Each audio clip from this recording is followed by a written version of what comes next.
Adigadhadar Prabhuji with us to enlighten on the topic of Antya Leela Chaitanya Charitamrita. Thank you so much, Prabhuji. Please accept my humble obeisances. All glories to Srila Prabhupada and Guru Maharaj. Thank you so much, Prabhuji, for joining this session and giving a valuable association and enlightening on the topic of Antya Leela, Prabhuji. I hand over the call to you, Prabhuji. Thank you so much. Hare Krishna. Hare Krishna.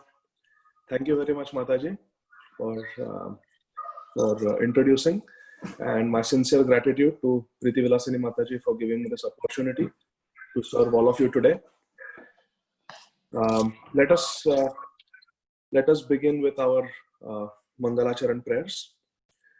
Jaya Jaya Shri Chaitanya Jaya Nityananda Jaya Advaita Chandra Jaya Gaura Bhakta Vrinda Jaya Jaya Shri Chaitanya Jaya Nityananda Jaya Advaita Chandra Jaya Gaura Bhakta Vrinda Jaya Jaya Shri Chaitanya Jaya Nityananda Jaya Advaita Chandra Jaya Gaura Bhakta Vrinda. We are reading one verse from Sri Chaitanya Charitamrita of Srila Krishnadas Kaviraj Goswami Maharaj today. We will be reading Antya Leela chapter 1 entitled Rupa Goswami's second meeting with the Lord, and we will be reading verse number 72. Ratha yatraye Jagannath darshana karila Ratha agre Prabhur nritya kirtana dekhila Ratha yatraye Jagannath darshana karila Ratha agre Prabhur nritya kirtana dekhila Ratha yatraye Jagannath darshana karila Ratha agre Prabhur nritya kirtana dekhila. Synonyms: Ratha Yatraya, during the function of Ratha Yatra, Jagannath, Lord Jagannath, Darshana Karila, he saw Ratha Agre, in front of the Rath or chariot, Prabhura, of Sri Chaitanya Mahaprabhu, Nritya, dancing, Kirtan, chanting, Dekhila, he saw.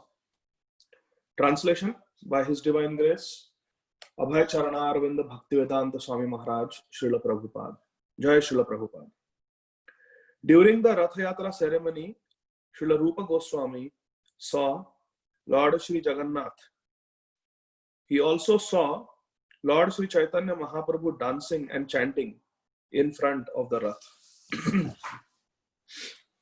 Om Ajnanatirandhasya Jnananjana Shalakaya Chakshurun Militam Yena Tasmai Shri Gurave Namaha. Shri Chaitanya Manobhishtham Sthapitam Yena Bhutale Swayam Rupa Kadamayam Dadati Swapadantikam Vandeham Shri Guru Shri Yuta Padakamalam Shri Guru Vaishnavamscha Shri Rupam Sagrajatam Sahagana Raghunathanvitam Tam Sajivam Sadvaitam Savadutam Parijana Sahitam Krishna Chaitanya Devam Shri Radha Krishna Padam Sahagana Lalita Shri Vishakhanvitamscha Nama Om Vishnupadaya Krishna Prishthaya Bhutale Shrimate Bhakti Vedanta Swami Nitinamine Namaste Saraswate Deve Gauravani Pracharine Nirvishesha Shunyavadi Paschatya Deshatarine Vancha Kalpatarubhyascha Kripa Sindhubhya Evacha Patitanam Pavanebhyo Vaishnavebhyo Namo Namaha. Namo Mahavadanyaya Krishna Prema Pradayate Krishnaya Krishna Chaitanya Namne Gaura Tvise Namaha. Panchatattvatmakam Krishnam Bhaktarupa Swarupakam Bhaktavataram Bhaktakhyam Namami Bhakta Shaktikam. He Krishna Karuna Sindho Dinabandho Jagatpate Gopesha Gopika Kanta Radha Kanta Namostute Tapta Kanchana Gaurangi Radhe Vrindavaneshwari Vrishabhanu Sute Devi Pranamami Hari Priye. Jai Shri Krishna Chaitanya Prabhu Nityananda Shri Advaita Gadadhar Shrivasadi Gaur Bhakta Vrinda. Jaya Shri Krishna Chaitanya Prabhu Nityananda Shri Advaita Gadadhara Shrivasadi Gaur Bhakta Vrinda. Hare Krishna Krishna Krishna Hare Hare Hare Rama Rama Rama Hare Hare. Hare Krishna Krishna Krishna Hare Hare Hare Rama Rama Rama Hare Hare. Hare Krishna Krishna Krishna Hare Hare Hare Rama Rama Rama Hare Hare. Hare Krishna. So dear devotees, today is a very, very auspicious day. According to the Tithi, today is the Dahi Chida Panihati festival. Today is the day when Srila Raghunath Das Goswami had a very, very wonderful pastime. Had a very, very wonderful pastime with Srila Nityananda Prabhu at Panihati Dham. So we will discuss the festival of Dahi Chida at Panihati that took place around 500 years ago from the pages of Chaitanya Charitamrita. So we are reading from Srila Rupa Goswami's second meeting with Lord Sri Chaitanya Mahaprabhu. We are seeing how Rupa Goswami, he has come to Jagannath Puri and he is able to meet Chaitanya Mahaprabhu and spend some very, very precious time with Chaitanya Mahaprabhu. Rupa Goswami from Vrindavan had gone to Navadvip, Bengal, to take care of his family and to distribute all his wealth and finally settle all his family responsibilities. And from there, from Bengal, he wanted to go with the Navadvip devotees. He wanted to go with them to Nilachal with the party of Shivananda Sen for the 4 months of Chaturmas. But he could not because they had already left. So Rupa Goswami later on caught up and he came to Nilachal where he met Sri Chaitanya Mahaprabhu. And Chaitanya Mahaprabhu was so happy to meet Rupa Goswami. He was very happy. And Rupa Goswami being very, very humble, although Rupa Goswami was so learned, so qualified, he was such a scholar, he was a bona fide disciple of Sri Chaitanya Mahaprabhu. He could have stayed in the Gambhira, he could have stayed in the house of some devotee in Jagannath Puri, but out of his humility, he stayed with Haridas Thakur at Siddhabakul because he considered himself untouchable. He considered himself belonging to a very low caste. So Rupa Goswami is living at Siddhabakul. He is with Haridas Thakur and he is able to participate in Sri Chaitanya Mahaprabhu's very, very sweet pastimes, Antya Leela in Nilachal. And for many months, for almost 10 months, Rupa Goswami stayed in Nilachal with Chaitanya Mahaprabhu. And in this chapter, we are going to read about those 10 months that Rupa Goswami spent with Chaitanya Mahaprabhu in Nilachal Dham. So we are seeing how the day of Rath Yatra has come and how Rupa Goswami is so happy to take darshan of Jagannath, because Rupa Goswami could not go inside the temple of Jagannath because at one time he had a Muslim name. He and his brother were named Dabir Khas and Sakar Malik. Although by birth they were Santosh and Amar, but because they worked for Nawab Hussain Shah, they associated with the Muslims. The Hindus, Orthodox Hindus, considered that they had lost their caste. So they were given the name Dabir Khas and Sakar Malik. And after Chaitanya Mahaprabhu initiated them in Ramakeli, he gave them the spiritual names Rupa Goswami and Sanatana Goswami. But still, because of their background, they were hesitant to enter the temple of Jagannath. So my dear friends, the only time our Rupa Goswami and our Sanatana Goswami could have darshan of Lord Jagannath was during the Rath Yatra. And that Rath Yatra has come. And Rupa Goswami is very happy to see Lord Jagannath.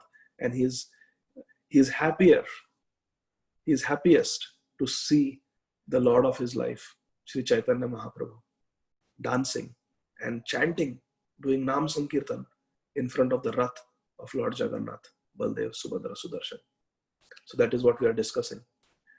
So just like Rupa Goswami, he had to go through so much difficulty. Sanatan Goswami had to go through so many difficulties.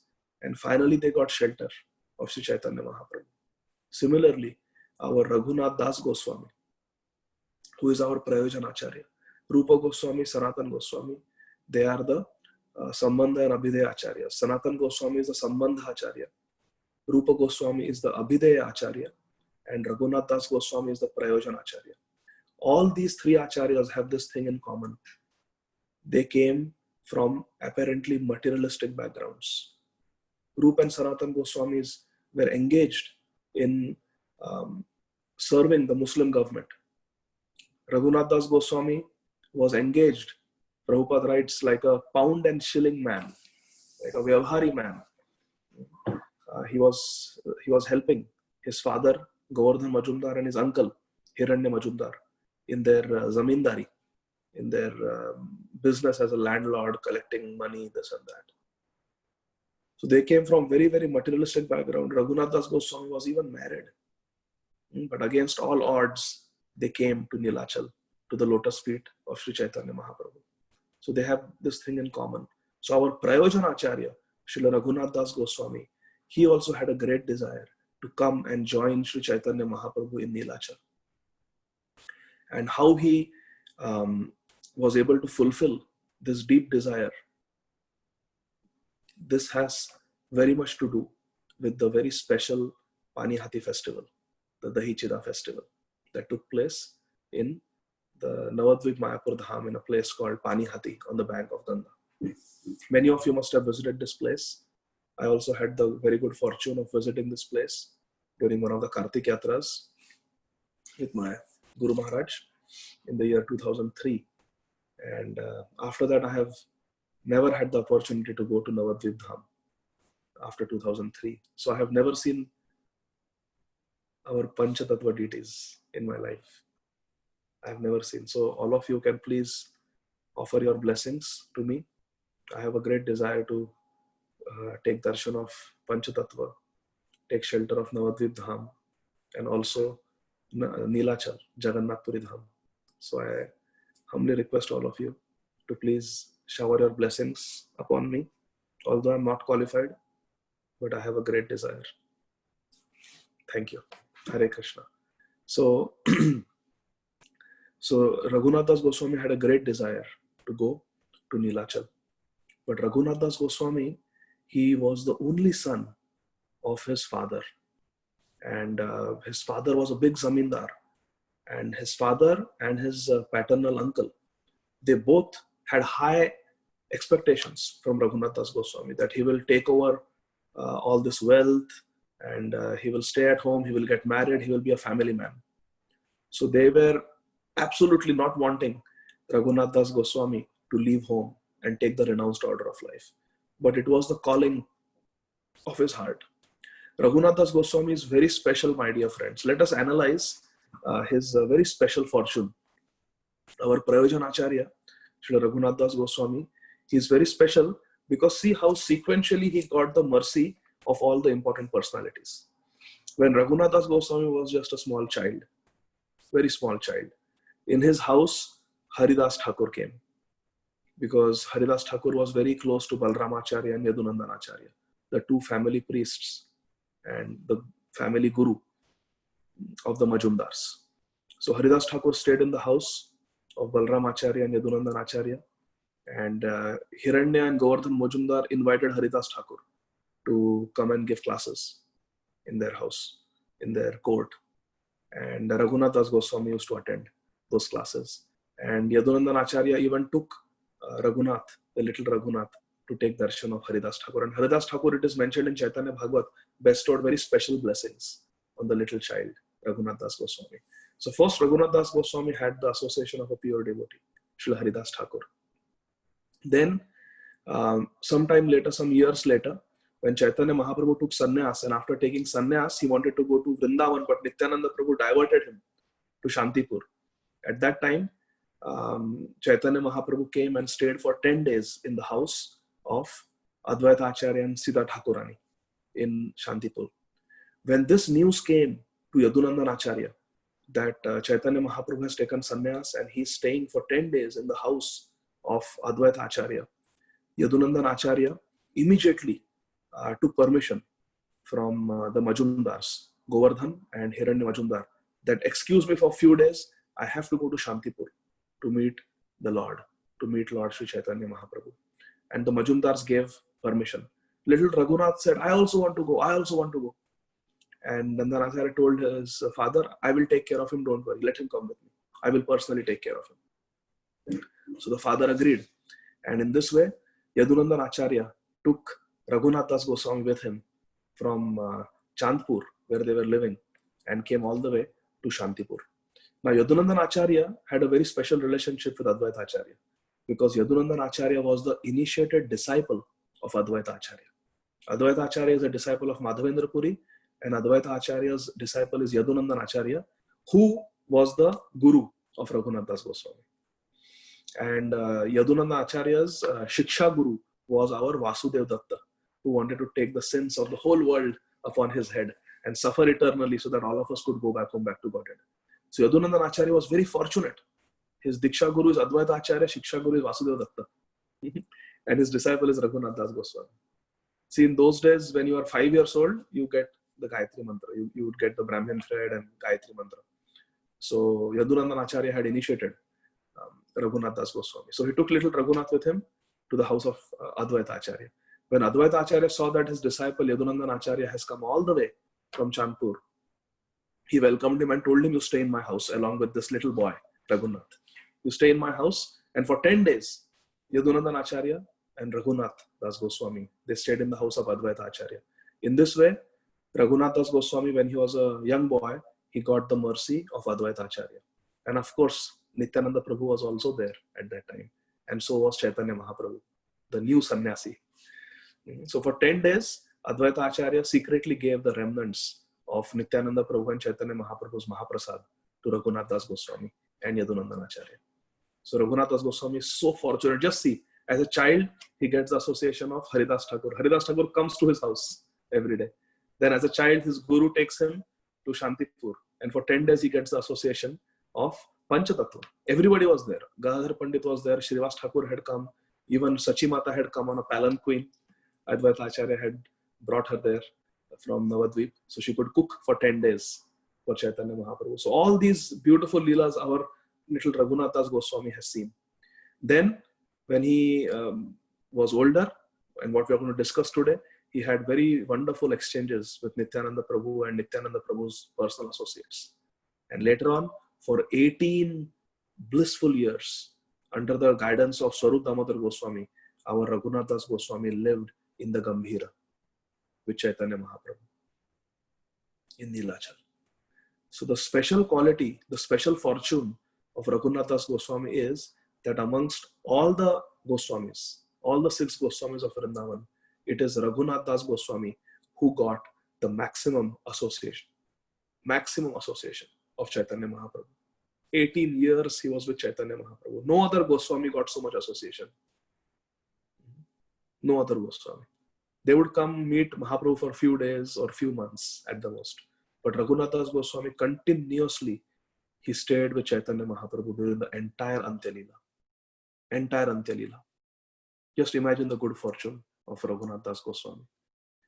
So he's a very special Acharya in our Sampradaya, Raghunath Das Goswami. So Raghunath Das Goswami, he really wanted to join Chaitanya Mahaprabhu. When Chaitanya Mahaprabhu met him in the house of Advaita Acharya soon after taking sannyas in the year 1510. At that time only Raghunath Das Goswami asked Chaitanya Mahaprabhu, can I come with you? Wherever you are going, can I come with you? Can I come with you to Nilachal? I want to spend the rest of my life at your lotus feet. I don't want to go back home.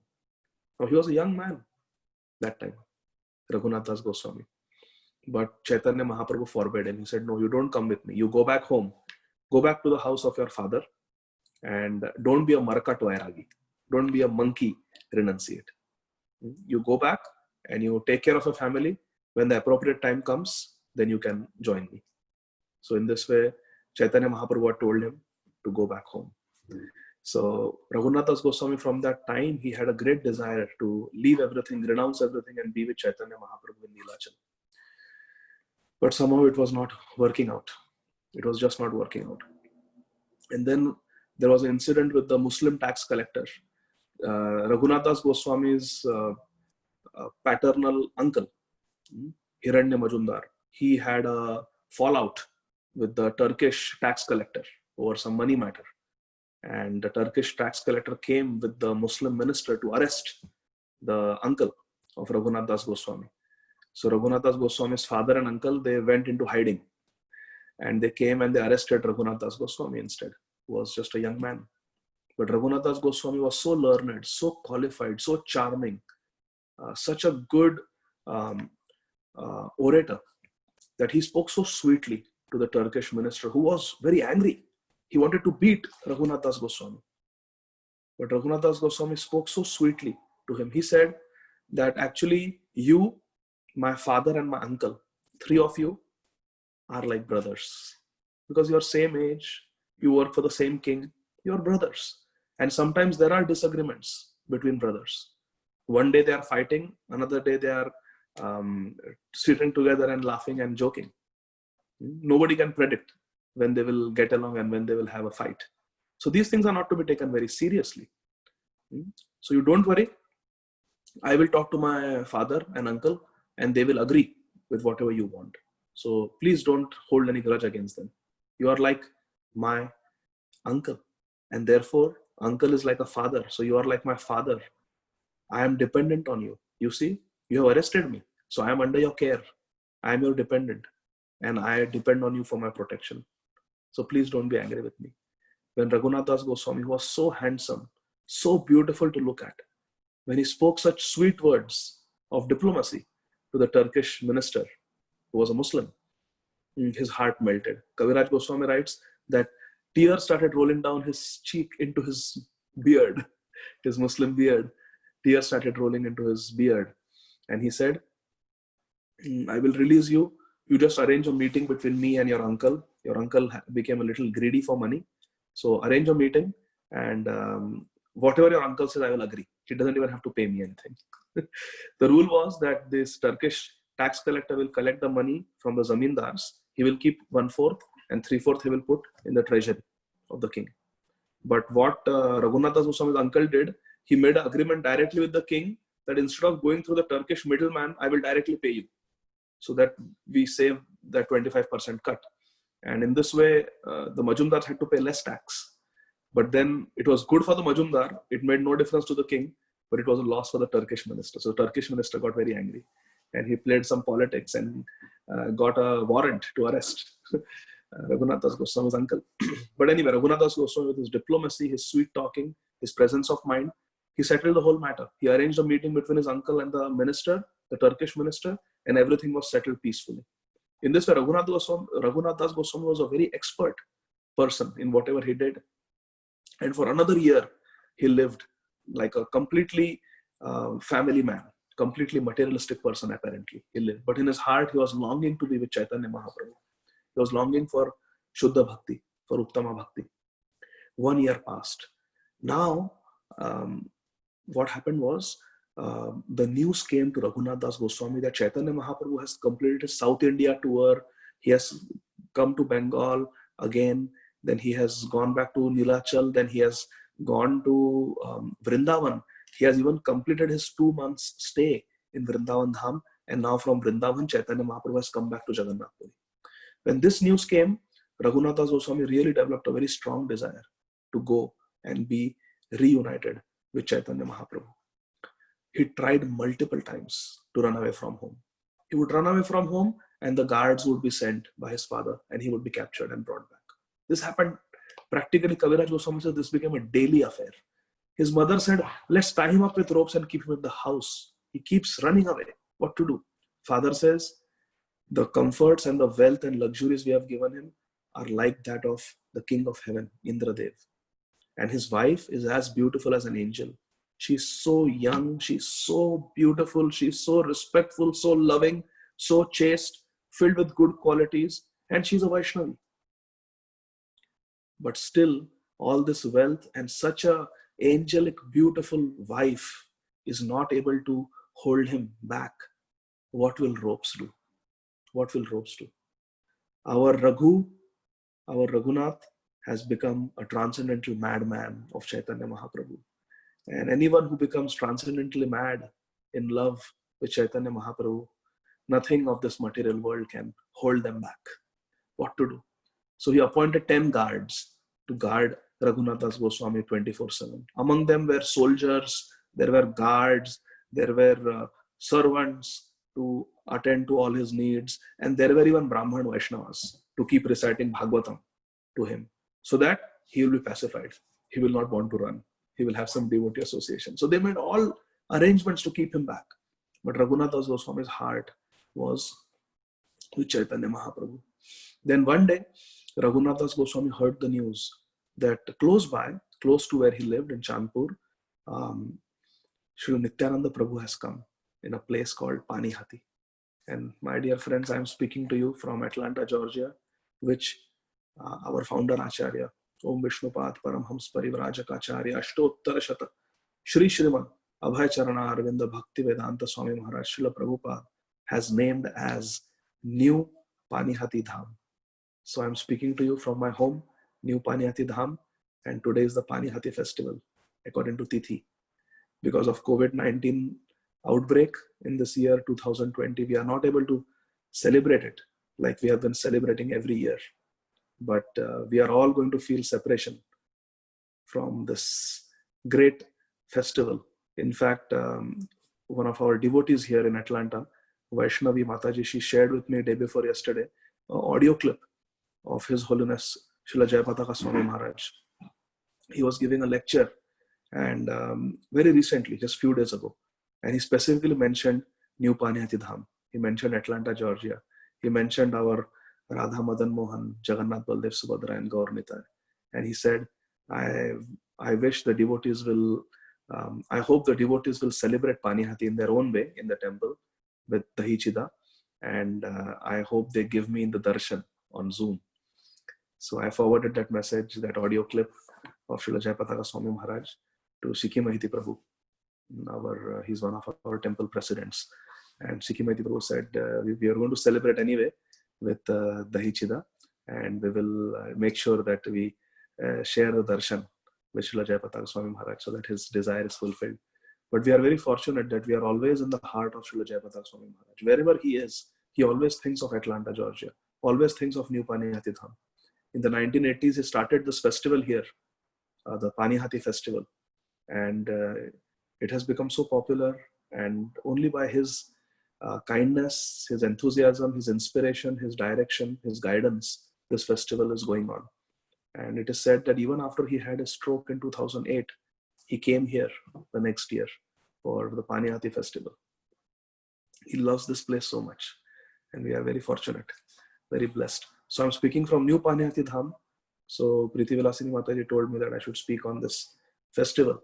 So Nityananda Prabhu had come to Panihati Dham in Navadvip Mayapur Mandal. And when Raghunathas Goswami heard this, he took some of his servants, he took permission from his parents that I'm just going to meet Nityananda Gosai. I'm taking all these servants with me. So I'm not going alone. I will not run away. I promise you. And he went to get the blessings of Nityananda Prabhu.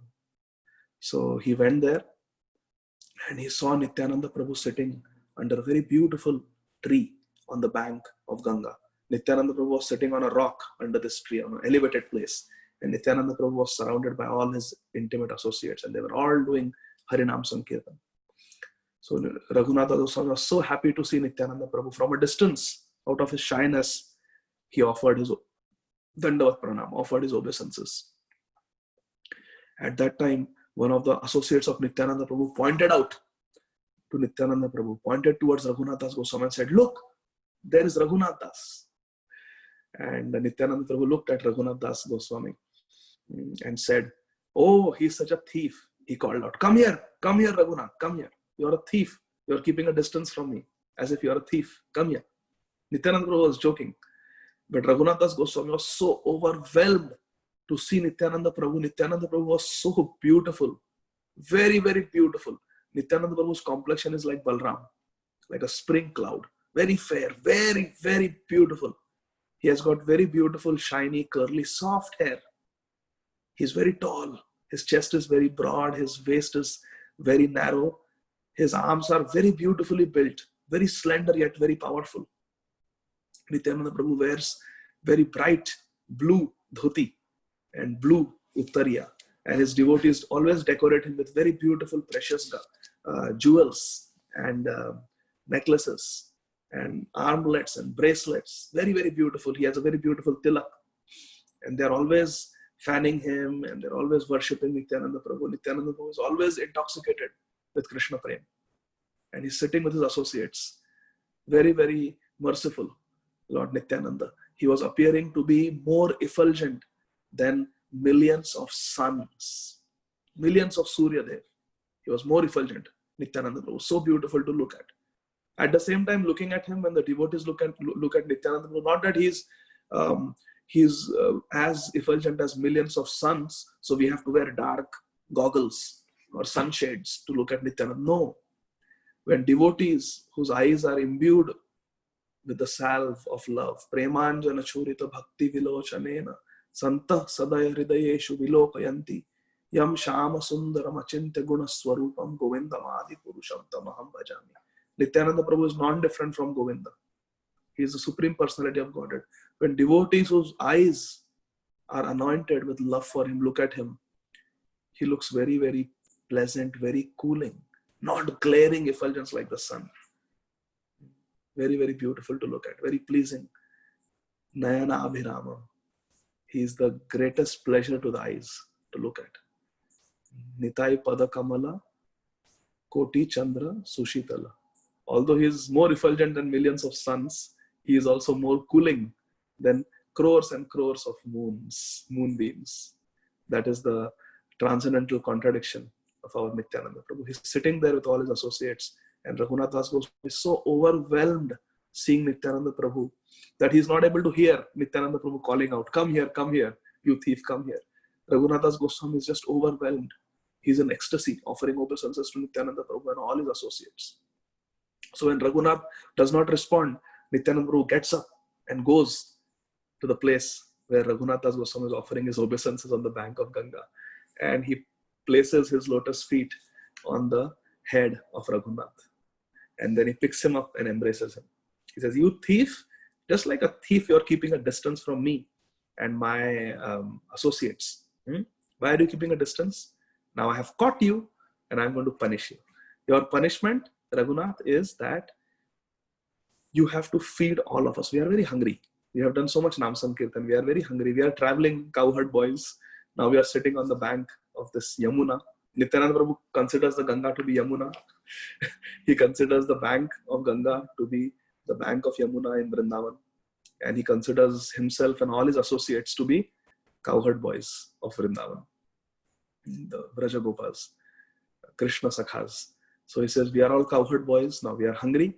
So now you give us dahi and chida, means chipped rice, poha. You mix them and you dugdha chida and dahi chida, means yogurt and chipped rice and milk and chipped rice. You serve all of us here, soak it nicely and serve us in pots. And then we'll be very happy. That is your punishment. Raghunath Goswami fortunately had come with his servants. He had money, everything. Money was not a problem for him.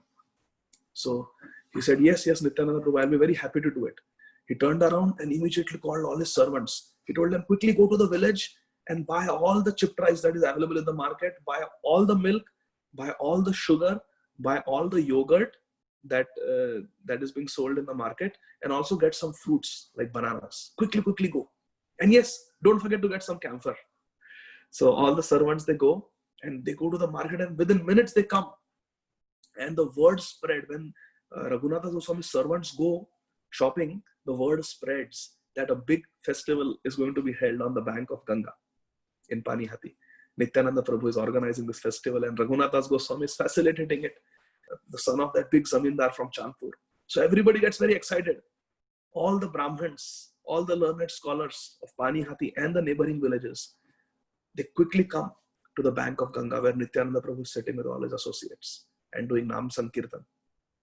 Very quickly, Raghunath Das Goswami, he buys thousands and thousands of pots, earthen pots.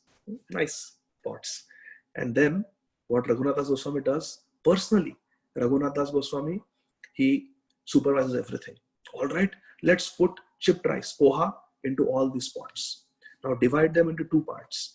One half you put yogurt, okay, and some of these preparations will be salty. The other half you put condensed sweet milk, hot milk. So first they took big vessels and they boiled all the milk that they had got. They put a lot of sugar and camphor in that milk.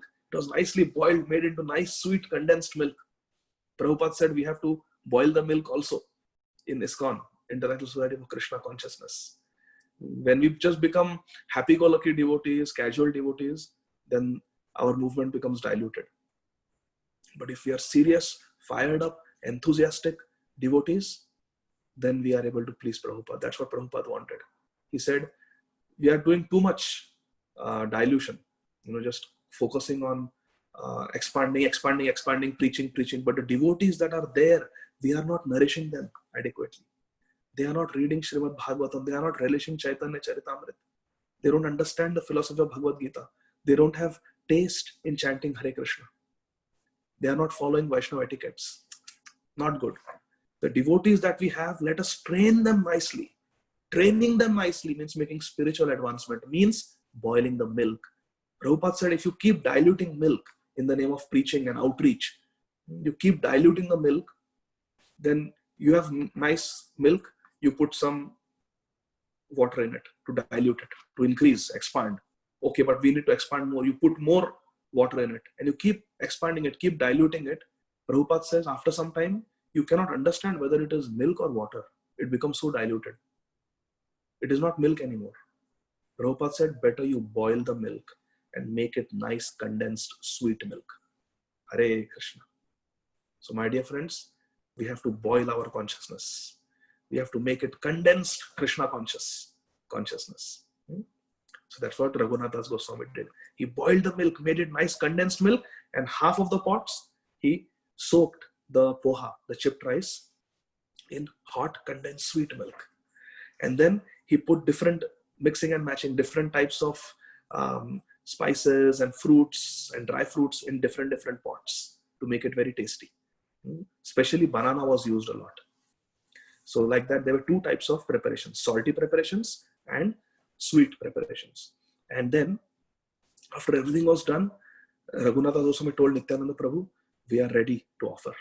So he took very special, unused, special 7 earthen pots and he placed them in front of Nityananda Prabhu. Nityananda Prabhu was sitting on a raised platform and Nityananda Prabhu was surrounded by his most intimate associates like Uddharan Das Thakur, Parmeshwar Das, Meena Ketana Ram Das and others, Das Gadadhar, all these great acharyas, Jagdish and others, they were all present with Nityananda Prabhu and they were surrounding him. And then in circles around them, many hundreds of circles, all the other associates of Nityananda Prabhu sat. Then beyond that, all the Brahmins who had come from the surrounding villages, they sat in big circles. Now there was no place on the bank of Ganga. So some of them sat right at the edge of the Ganga. And then more devotees came. And they also wanted to participate in the Dahichida festival. So there was no place. So they stood inside the river. Somewhere knee deep, somewhere waist deep. They were standing in the river water. And then Nityananda Prabhu placed 7 pots, very beautiful pots in front of Nityananda Prabhu. And he filled them up with the best different preparations of Dahichida. Yogurt with milk, condensed milk, or with yogurt. He filled them different preparations, best preparations he placed in front of Nityananda Prabhu. And then he took 2 pots, one salty, one sweet, and he distributed 2 earthen pots of chipped rice with dahi and milk, and he distributed to each and every devotee who was present. There were, Kaviraj Goswami says, there is no count of how many devotees were there on this day. But Raghunath Das Goswami, he employed 200 servants to help him serve the pots. And everyone who was present there got 2 pots. One salty preparation, one sweet preparation. Everyone got. When everybody was seated, then Raghunath Das Goswami begged Nityananda Prabhu, please eat. and let your associates also eat. Let everyone eat. We want to serve. Along with 200 servants, Raghunath Das Goswami was serving everyone. Everybody got 2 pots. Nityananda Prabhu got 7 pots. So then, when Nityananda Prabhu was requested by Raghunath Das Goswami, what did Nityananda Prabhu do? He was very happy. He closed his eyes and in his meditation, he called Chaitanya Mahaprabhu there. And Chaitanya Mahaprabhu appeared at the Panihati festival by the prayers and meditation of Nityananda Prabhu. And then Nityananda Prabhu got up as soon as Chaitanya Mahaprabhu came. Because Nityananda Prabhu is he's a supreme personality of servitor Godhead. So he likes to serve Chaitanya Mahaprabhu. So as soon as Chaitanya Mahaprabhu came, our Nityananda Prabhu got up and he held Chaitanya Mahaprabhu's hand and he walked to each and every devotee who was sitting in the Panihati festival. And with his own hand, Nityananda Prabhu took a handful from each of the 2 pots of each of the devotee, and with his own hand, he put it in Chaitanya Mahaprabhu's lotus mouth. Nityananda Prabhu took a little morsel from each pot of each devotee and fed Chaitanya Mahaprabhu. And Chaitanya Prabhu was laughing and he was eating from the hands of Nityananda Prabhu. And then Chaitanya Mahaprabhu also took a little from each pot of each devotee and fed Nityananda Prabhu. In this way, everyone's pot became Mahaprasad. Everyone's pot became Mahaprasad. And after that was done, both the brothers holding their hands and laughing and joking, they came back to the sitting place and they sat down. Nityananda Prabhu, to his right side, he made a place for Chaitanya Mahaprabhu to sit. Mahaprabhu sat down, then Nityananda Prabhu sat down, and in the association of all the devotees, they started eating the offerings of Raghunath Das Goswami. Of course, Chaitanya Mahaprabhu came in his uppercut form when Nityananda Prabhu called him.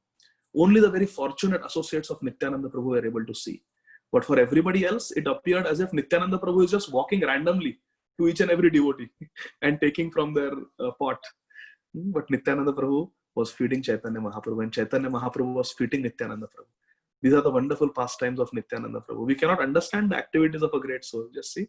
So many devotees must have seen Nityananda Prabhu and they must have wondered, what is he doing? Just walking to each and every pot. But this is what was happening. Then they sat and they started eating with full relish. And Nityananda Prabhu almost finished 4 of the 7 pots. Some little bit he left in all the 4 pots, and 3 pots were almost untouched. After Nityananda Prabhu had eaten to it full satisfaction, and all the devotees had eaten to their full satisfaction, the Mahaprasad of Chaitanya Mahaprabhu. Then Nityananda Prabhu said, now I am satisfied. And then he gave his 4 half-empty pots or almost empty pots with some Mahaprasad in it to Raghunath Das Goswami. He said, you have. Now what happened was, in the meantime, Raghav Pandit came there. Raghav Pandit was a very intimate associate of Chaitanya Mahaprabhu and Nityananda Prabhu. And he's a resident of Panihati. So when Raghav Pandit came to know that Nityananda Prabhu and his associates have come to Panihati, he decided to cook lunch for them. So he cooked lunch. And Raghav Pandit was an expert cook, most expert cook. He cooked and he brought all the preparations for Nityananda Prabhu and his associates. And he came to the bank of Ganga and he saw that, oh, Nityananda Prabhu is already eating. He's already having a festival. So he told Nityananda Prabhu, now I cooked so much for you and your associates, but you are already eating dahi chida. So now what will happen to all my offerings? All my offerings are just sitting here untouched. So Nityananda Prabhu tells Raghav Pandit very jokingly, don't worry, I am a cowherd boy. I enjoy sitting in the sand on the bank of Yamuna and eating with my cowherd friends. Let me eat this dahi chida, simple food. And then for supper, for dinner, I will come to your house at night. And then I will eat all this in your house. Don't worry. You come sit here and you also eat. Then Raghunath Das Goswami brings 2 pots for Raghav Pandit. Raghav Pandit eats along with Nityananda Prabhu. Nityananda Prabhu gives his remnants to Raghunath Das Goswami. Raghunath Das Goswami takes a little bit of the Mahaprasad of Nityananda Prabhu with great ecstasy, great bliss. And then out of his merciful nature, Raghunath Das Goswami distributes the Maha of Nityananda Prabhu to all the devotees present, to all the servants who helped him serve. And in this way, Raghunath Das Goswami completely fulfills the qualities of Acharya. This is the quality of an Acharya. The Acharya serves Krishna. The Acharya pleases Krishna. The Acharya receives the mercy of Krishna and then distributes it. That's why samsara dava nalalidha loka tranaya karunya ghana ghanatvam. Praptasya kalyana gunarnavasya vande guru Shri Charana. Krishna is like the ocean. Hey Krishna Karuna Sindhu. Krishna is Karuna Sindhu. And Guru is like the rain-filled cloud. The rain-filled cloud gets the water from the ocean, from the Karuna Sindhu. And then he comes where the forest fire is, where all of us conditioned souls are suffering in this materialistic life. And then they shower the rain. The Acharya showers the rain. So Acharya takes the mercy from the ocean, Krishna Karuna Sindhu, and gives it to all of us, the suffering jivas in this material world. That is exactly what Raghunath Das Goswami did. He took the Mahaprasad of Nityananda Prabhu and Chaitanya Mahaprabhu and took some, tasted some, Janma Sarthak Kari Kara Paropkar, and then he distributed it to all the jivas who were there. But our qualification is we must go to where Raghunath Das Goswami is. We must be with him and we must assist him in his service. The 200 servants were assisting Raghunath Das Goswami in this great festival. The cooks were cooking and assisting. The servants went shopping on behalf of Raghunath Das Goswami. So we also have to do all these services for our Guru Maharaj. If we do the service nicely, then we will also receive prasad. So then Raghunath Das Goswami, he got lots of tambul, very beautiful pan with very nice digestive and fragrant spices. And he gave them to Nityananda Prabhu. Nityananda Prabhu ate some, gave to Raghav Pandit, and then gave it to his intimate associates and distributed to all the devotees. So all the devotees ate tambul, ate pan, were chewing on it. And then Nityananda Prabhu said, I am very satisfied, Raghunath. Now let me take some rest. And then Nityananda Prabhu and all his associates, they all took some rest on the bank of Ganga. Then they got up, they took Ganga Snan, and they all started Nam Sankirtan. And while doing Nam Sankirtan, they all went to the house of Raghav Pandit. And Raghunath Das Goswami also was there. And then Raghav Pandit engaged Raghunath Das Goswami in Nam Sankirtan along with Nityananda Prabhu. The Nam Sankirtan went on for a long time, late into the night. Ecstatic Nam Sankirtan. Everybody was singing and dancing loudly. Hare Krishna, Krishna Krishna, Hare Hare. Hare Rama, Rama Rama, Hare Hare. And then Raghav Pandit with folded hands came in front of Nityananda Prabhu and said, Nityananda Prabhu, now please fulfill your promise and eat your supper, eat your dinner, please. So Nityananda Prabhu sat down with all his associates, and Raghav Pandit and Raghunath Das Goswami, they served Nityananda Prabhu and all his associates. Again, Nityananda Prabhu on his right side, he made a special seat for Chaitanya Mahaprabhu to come. And he invited Chaitanya Mahaprabhu. And Chaitanya Mahaprabhu came. Nityananda Prabhu could see, Raghav Pandit could see. And then Raghav Pandit served to both of them, Chaitanya Mahaprabhu and Nityananda Prabhu. And they both ate prasad. Then Raghav Pandit and Raghunath Das Goswami, they brought tambul again for Chaitanya Mahaprabhu and Nityananda Prabhu. That also they chewed very happily. And then all the devotees, they told Raghunath Das Goswami, Raghunath, now you should sit and you should also eat. Because Chaitanya Mahaprabhu and Nityananda Prabhu are enjoying. So we are all sitting and eating with them. Now you also sit with us and eat. And Raghav Pandit said, no, Raghunath Das Goswami will not eat. He will eat later on. Let him serve with me. So then everybody was eating and Raghunath Das Goswami was serving. After everybody had been served, everybody had eaten their dinner and eaten the tambul also.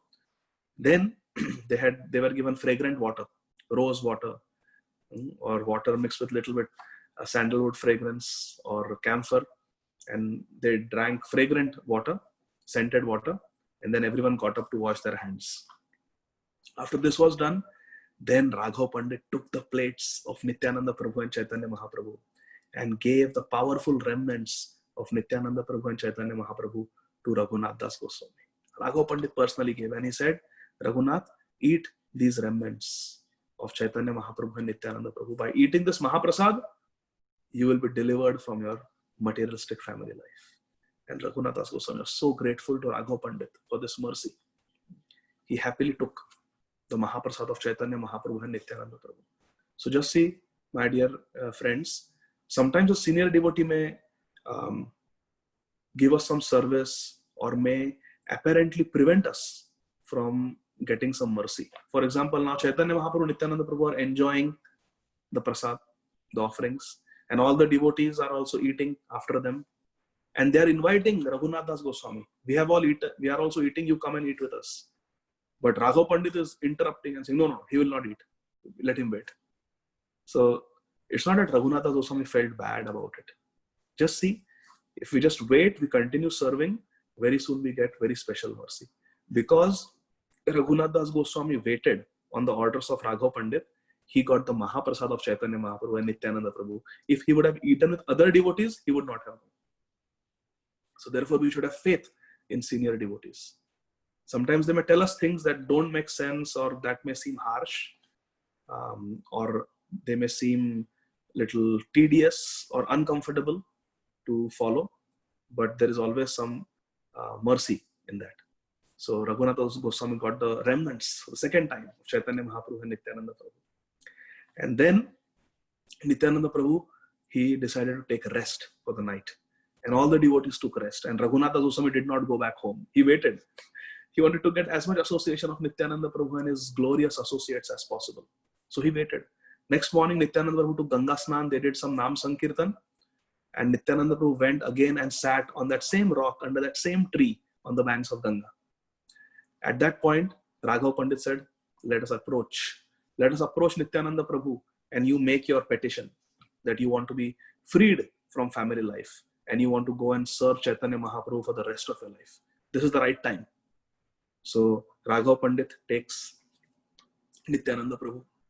Raghav Pandit takes Raghunath Das Goswami to Nityananda Prabhu. And Raghunath Das Goswami falls at the lotus feet of Nityananda Prabhu. He takes shelter of the lotus feet of Nityananda Prabhu and prays, my dear Nityananda Prabhu. I will read the prayers. This is Chaitanya Charitamrita Antya Leela chapter 6 entitled Lord Chaitanya meets Raghunath Das Goswami, verse number 128. Adhama pamara mui hina jivadhama mora ichha haya paya Chaitanya charana. Adhama pamara mui. I am very fallen. I am very sinful. Hina jivadhama. I am heen. And Jiv Adhama, I am the lowest among men. Mora Ichha Haya Paya, but still it is, although I am so fallen, I am such a rascal, I am so unqualified, but still what to do? It is my desire. Mora Ichha Haya, it is my desire to Paya Chaitanya Charana. It is still my desire. I am shameless, I am unqualified, but still it is my desire to get the lotus feet of Sri Chaitanya Mahaprabhu. Vamana Haya Yena Chan Dhari Bare Chaya Aneka Yatna Kayutate Kabhu Siddhanaya. I am like a small dwarf who is trying to catch the Chand. And I have been failed. I have failed so many times. I don't know when I will succeed. Yatabara Palayami Grihadi Chadiya Pita Mata Dui More Rakhaye Bandhiya. So many times I have tried to run away from home, but my father and mother have forcefully kept me tied up. Tomara kripa vina keha Chaitanya na paya, tumi kripa kaile taire adhameha paya. No one can attain the mercy of Chaitanya Mahaprabhu without your mercy. By your mercy, even the lowest men, tumi kripa haile tare adhameha paya. Even an adham person, I am adhama, but by your mercy, even a fallen person can attain the lotus feet of Chaitanya Mahaprabhu. Therefore, I am asking you. Ayogya mui nivedana karite kari bhaya more Chaitanya deha gosai haya sadaya. Although I am ayogya, I am unqualified, but still with great fear in my heart, putting aside all shame, I am begging you, please grant me the mercy of Chaitanya Mahaprabhu's association. Mora mathe padadhari karaha prasada nirvighna Chaitanya paya kara ashirvada. Raghunath Goswami says, please place your feet on my head. Mora mathe padadhari karaha prasada. Please be merciful to me. Nirvighna Chaitanya paya. May I obtain the association of Chaitanya Mahaprabhu without any obstacles. Nirvighna Chaitanya paya karaha ashirvada. Give me this benediction.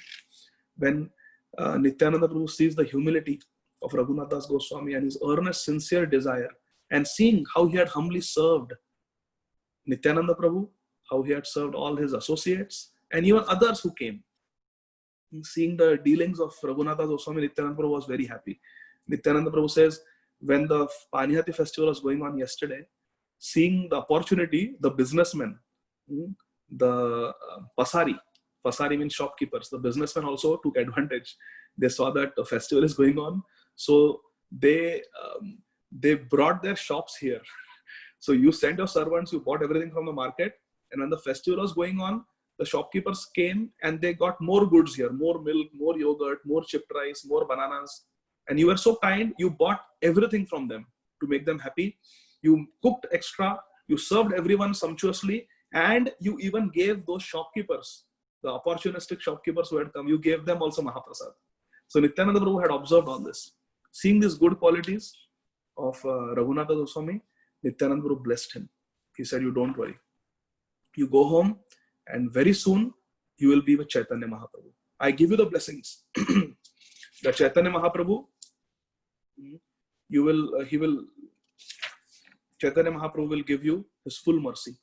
And not only that, Nityananda Prabhu predicts that you will go to Nilachal, Chaitanya Mahaprabhu will accept you as one of his intimate associates, and he will place you under Sarup Damodar Goswami. And in this way, your life will be perfect. So Nityananda Prabhu blesses Raghunath Das Goswami in this way. Then Raghunath Das Goswami goes to the side with Raghav Pandit, and he gives Raghav Pandit 100 gold coins and 7 tolas of gold for Nityananda Prabhu. And Raghav Pandit says, let's give it to the treasurer of Nityananda Prabhu. So then Raghunath Das Goswami goes to the treasurer of Nityananda Prabhu and gives that donation of 100 gold coins and 7 tolas of gold. And then Raghunath Das Goswami, out of his humility, he tells the treasurer of Nityananda Prabhu, please don't tell Nityananda Prabhu right now.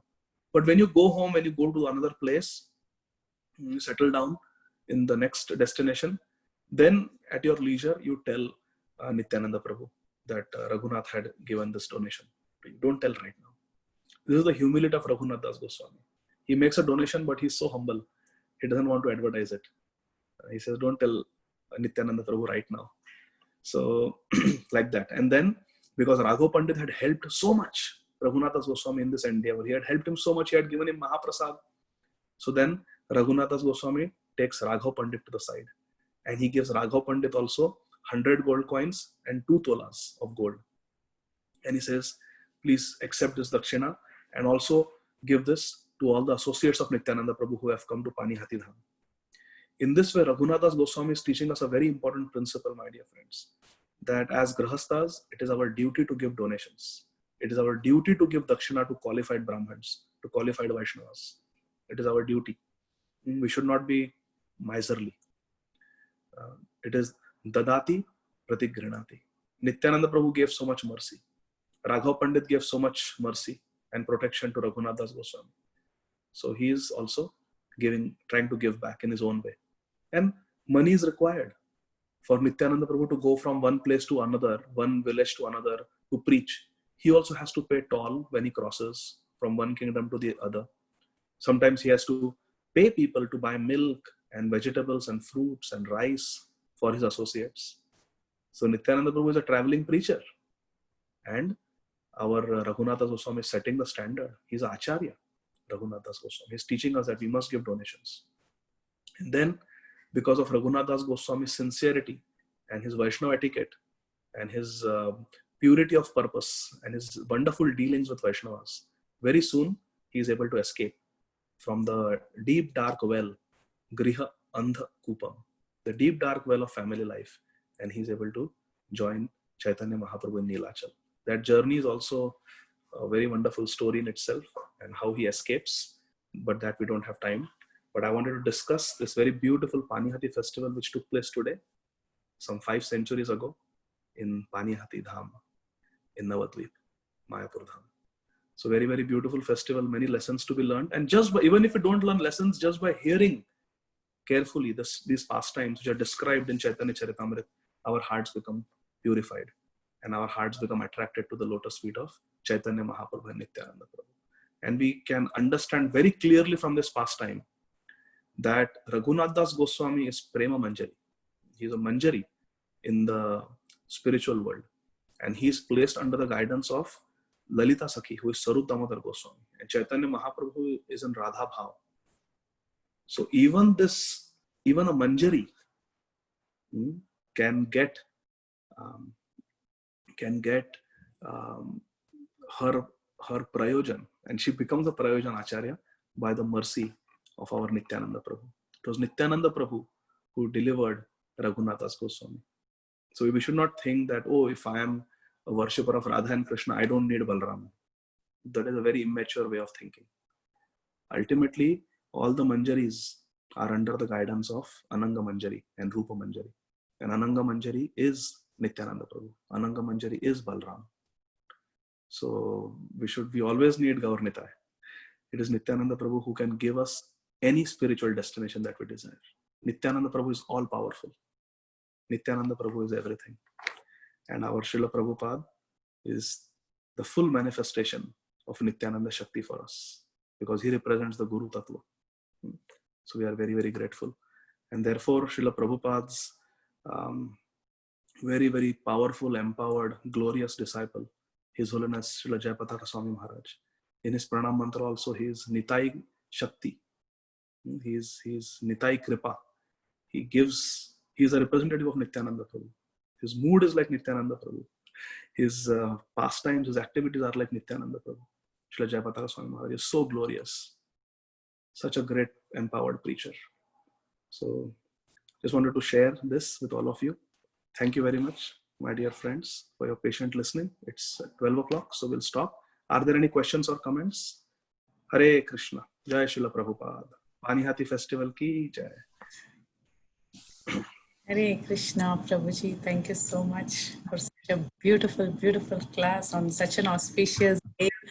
Most wanted subject for today. Thank you so much. And just a few comments is that you really brought back memories of being in Atlanta and doing the Panihati festival. It was so nice. It was so wonderful every year. It was really, really one of the best experiences. So, I mean, being in a temple, especially being in the Atlanta temple was the Panihati festival time. Even yesterday, my Prabhu was saying the same thing. I feel so bad. Of course, all the festivals have become online now because of this COVID. But then, especially when it comes to Panihati, we feel real distress that it's not really happening. It's something very special, yes. And other than that, the way you depicted the characters and their beautiful qualities, as you were talking, very, very beautiful, Prabhu. Thank you so much for talking about all these wonderful personalities and their mind and their character. It was so nice to relish the beautiful qualities each one of them had. I just had one. I really liked. Yes, I really liked the analysis of Raghunath Das Goswami, Bhagava Pandit, and how Nityananda Prabhu was dealing with everyone. And of course, our dear Jayapataka Swami Maharaj, it was so beautiful. And only one question, actually, just in the morning, I was talking to one devotee, and the devotee was mentioning about the forest fire. And then when you were talking also, you just gave that beautiful analogy of the forest fire and how the spiritual master is like a cloud that pours the water on the forest fire, taking the water from the ocean. So this devotee was also having a similar question as to how sometimes that the material world is described as a very extensive ocean. At the same time, it is also described as a forest fire. Now, for the ocean, we all understand that because it is so vast and there is no end to it. So that is you're always in the cycle of birth and death. That's why it's like an ocean. And of course, the spiritual master is like the captain, and you have this body which is like a boat that is going to take you across. But how do we analyze the forest fire description for this material world? The blazing forest fire, that was the description given. And then it says this material world is a blazing forest fire. And I think in the very next purport in that Bhagavad Gita, something else was being told. Indu Mataji, would you like to just say what was the next? It slipped my mind. If you can unmute. Okay, that's okay. I think she's not there. But anyway, so this blazing forest fire, if you can just give us the reason why it is like that. That would be. Hare Krishna. So, for me, Mataji, the blazing forest fire represents our situation when we are not really so much in Krishna consciousness. The material world is like a forest fire because there is so much tap here. Forest fire gives tap, heat, and we have three types of tap in this material world, represented by the Trishul of Durga Devi, the three-pointed Trishul of Durga Devi. Three types of tap: Adi Devik, Adhyatmik, Adi Bhautik. Tap or pain given to us by other living entities, by our own self, our own bodies, and by things that are beyond our control, natural disasters. Like now we have a cyclone in India. There have been tsunamis, volcano, hurricanes, so many natural disasters. And other entities means coronavirus giving us trouble. And our own mind means so many, a cancer growing in our body, a blood vessel getting blocked in our heart and giving heart attack, or a blood vessel getting blocked in the brain and giving stroke, or mental disorders like depression, schizophrenia, bipolar. Our own body is giving, there's adhyatmic. So these three types of tap, fever, three types of tap are there in this forest fire. For me, forest fire represents our situation before we really take shelter of Guru Gauranga. And once we take shelter of Guru Gauranga, then actually these three types of tap should not exist for us because we have taken shelter of Guru and Gauranga. Because at the time of Diksha Kale, Bhakta Kare, Atma Samarpan, Sei Kale Prabhu Kare, Tare Atma Sam. In the Antya Lila, the chapter where Sanatan Goswami meets Chaitanya Mahaprabhu, it is mentioned by Chaitanya Mahaprabhu that Diksha Kale Bhakta Kare Atma Samarpan. At the time of Diksha, the devotee completely devotes himself or herself to the service of Shishi Guru and Gauranga. So three types of tap are there, not there, because Divya Jnanam Yato Dadyat Kuryat Papasa Shankshana. So all the sins are destroyed at the time of Diksha. So three types of tap are not there. So then for me, after one has taken shelter of Shishi Guru Gauranga in Parampara, then our spiritual life is like the ocean. And therefore in the ocean, the captain of the boat is, so the devotional service is like the boat, the captain of the boat is the Guru, and our devotional activities are like the favorable wind, and that example is given. So for me, in my own personal meditation, the ocean is after we have come to Krishna consciousness. And before we have come to Krishna consciousness, it's like a forest fire.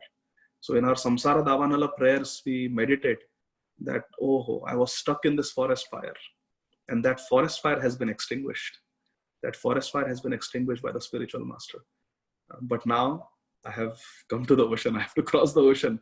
So I'm in the path of devotional service, but I still have to be careful of the hurricanes and the storms in the ocean in the form of Vaishnava Aparad and Nam Aparad and Seva Aparad and Dham Aparad. So that danger is still there in the ocean. So for me, forest fire is material life. And once we have come to the path of Krishna consciousness, we have to cross over the Vaitarani ocean. We have to cross over the ocean and go to the spiritual world on the other side. Does that make sense, Priti Vilasini Mataji? Hare Yes, Krishna. Prabhuji. Yes, Prabhuji, very much. And I think in another place, the senses are also described as the burning fire or something like that. So how do we apply that? Yes, so this fire in the material world, Mataji, it is basically the fire of material desires. That fire could be, because it said lust burns like fire. So all our we are in this material world. The fire is the fire of material desires. Dhayato Vishayam Pumsa Sangaste Upajayat. All those things, the lust, anger, illusion, bewilderment, these all hankering, lamentation, all this is the fire around us. So is that okay, Mataji? Yes, yes, yes, very nice, Prabhuji. And all these anarthas, the Bhagavad Gita Krishna explains the sitting place for lust is what? The mind and the senses. So therefore our senses, you rightly pointed out, our senses are very much manifesting the fire because our anarthas manifest through the senses. The senses trouble us. I want to see this. I want to touch this. I want to eat this. All the forbidden foods. So like that. Is that okay? Yes, Prabhuji. Thank you very, very much for the. Hare Krishna. Jai Srila Prabhupada.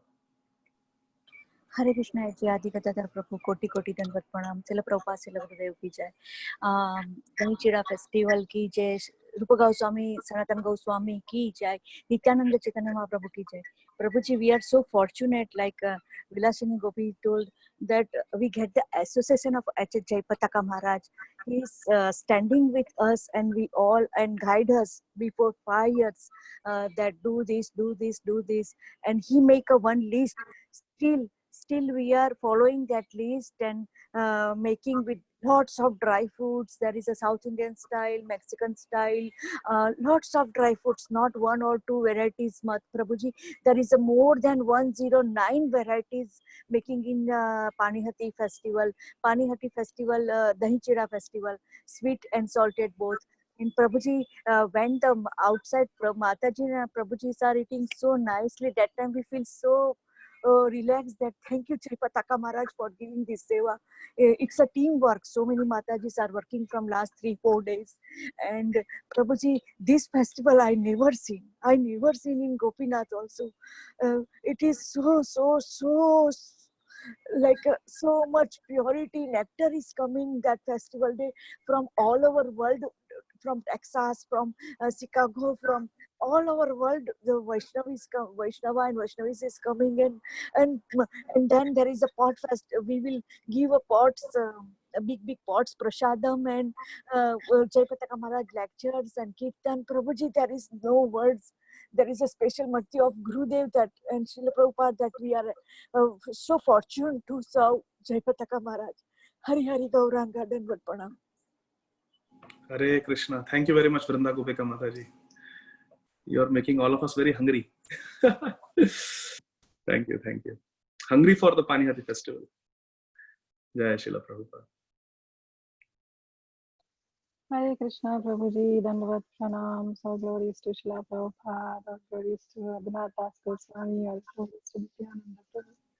All glories to you, Prabhu, for taking us back into that Leela. This festival is so dear to my heart, and I really love this festival. And yes, we are missing because the temple engages so many devotees in this festival. I just have one question, Prabhu. I'm sorry, I don't know whether I should ask in this forum or not, but this question has been longing, quite some time. So during this festival, I've seen quite a few temples. They do bidding, like this pot starts from $200 and then devotees say $250, $280, and then they go on and finally. So this somehow, I don't know whether Atlanta also follow this or not, but I've seen 2-3 temples doing this kind of bidding, which apparently somehow, quote unquote, looks like a gambling.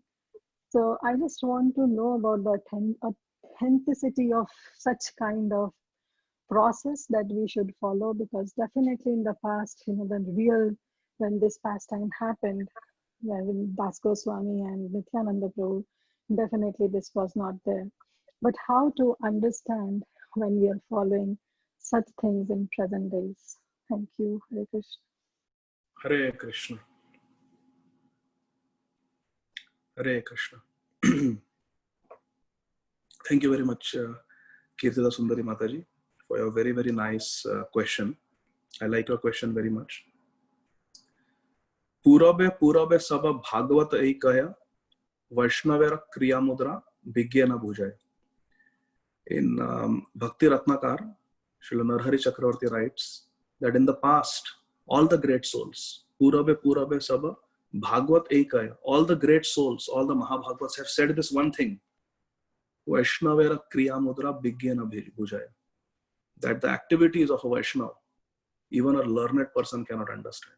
Bhigya means a learned person, na bhujaya, cannot understand. So I would not say that it is gambling. I would say it is a transcendental gambling, and the gambling that we see in this world is a perverted reflection of this gambling. You see, because our wealth gets purified by donating it to Krishna. Like Raghunath Das Goswami, in spite of organizing such a grand festival, Panihati, he still gave 100 gold coins to Nityananda Prabhu and 7 tolas of gold, and he still gave 100 gold coins to Raghav Pandit for the associates of Nityananda Prabhu, and 2 tolas of gold, 2 or 3 tolas of gold. In spite of spending so much money, resources, time and effort, still he gave monetary donation. So when we are all working grahasthas. We may be rich, we may not be rich. But what happens, the auctioning that you mentioned, it does happen in New Panihati Dham every year. All the big pots from the altar of the Mahaprasad, we auction them. And it is meant to raise funds for the temple. And nobody, we don't force anybody, right? It's completely voluntary. Anybody who has the wealth, they can engage in this transcendental auction fight with each other. It's a transcendental competition. Who wants to donate more? Who wants to donate more? Of course, it is done to raise funds, and it is done in a friendly way. No hard feelings. The one who actually wins the auction and buys the big pot from Srila Jayapataka Swami Maharaj, Jayapataka Swami Maharaj hits him with a stick on his head, like like the Jai Mangal whip. He hits on the head. And then the person I've seen who buys the biggest pot, which is decorated with rasgullas and gulab jamuns and sandesh and paneer, all these beautiful things decorated with, they usually carry that big pot, they come out and they distribute everything to all the assembled devotees. They practically get only a little bit. And then that big pot, later on, they can use to plant tulsi in their house. So I think it is done in a very nice, friendly way. Nobody's forced. It is done in a voluntary way. And ultimately, it's all meant to raise funds for the temple of Jagannath Baldev Subhadra. So it is done for Krishna. So I wouldn't call, I don't think it meets the definition of gambling. I'm thinking how it can be gambling. I think auctioning is the right word. It is auction. Yeah, Prabhu, you are right that, raising funds. Anyways, thank you so much for, enlightening on this topic. But then what I was saying that why gambling? Because that, encourages the greed. Because see, if we can say, okay, so we can do like this, like if we are really, everybody wants to purify their money, and of course this grahasthas should give it to the temple. So we can do like this small pots of $100, big pots 251, and then that pot with 751. But when we auction it, like, okay, this pot starts from $50 and then it goes to $250. So that process, I'm thinking whether it is like it is authorized. So we should continue doing it, or that was. You are right, Mataji. It is not mentioned. Actually, I cannot remember it being mentioned in any scripture. I don't remember reading any such thing in the scriptures. But like I said, Vaishnavera Kriya Mudra Vigyana Bhujaya. It is happening under the guidance of our Guru Gan. So I think it's okay. Okay. Yes, that's my point. Thank you. Thank you so much, Prabhuji, and thank you for always for your beautiful, beautiful class. Hare Krishna. Hare Krishna. Hare Krishna. Jai Srila Prabhupada. Hare Krishna, Prabhuji. I just wanted to say thank you for sharing such a sweet, sweet pastime. It was just beautiful. And I also wanted to say thank you for your analogy with the watering down the philosophy and the condensed milk. When you talked about that, I've heard it expressed a similar way before, but today it just seemed, I don't know, it just touched me in an even deeper place. So I really, really appreciate your class. All of your classes actually are always so beautiful and always so enlightening. And I'm very grateful. So thank you. Thank you, Prabhuji. Hare Krishna. Thank you very much, Mataji, for your encouragement. All glories to Shri Guru and Gauranga. Hare Krishna. Hare Krishna, Prabhuji. Dandavat Pranam. All glories to Srila Prabhupada. Dahi Cheda Festival ki jai. Thank you, Prabhu, for the wonderful class and also about the Dahi Cheda recipe also.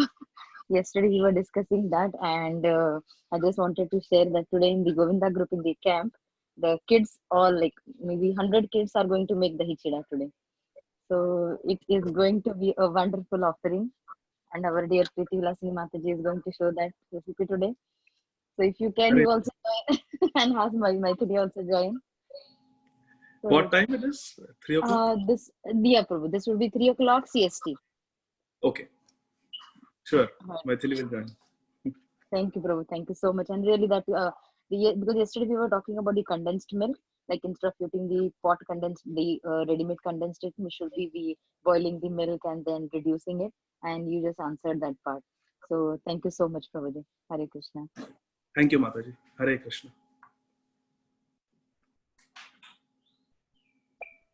Hare Krishna, Adigadhadar Prabhu. Thank you so much for this again nectarian wonderful class, Prabhu.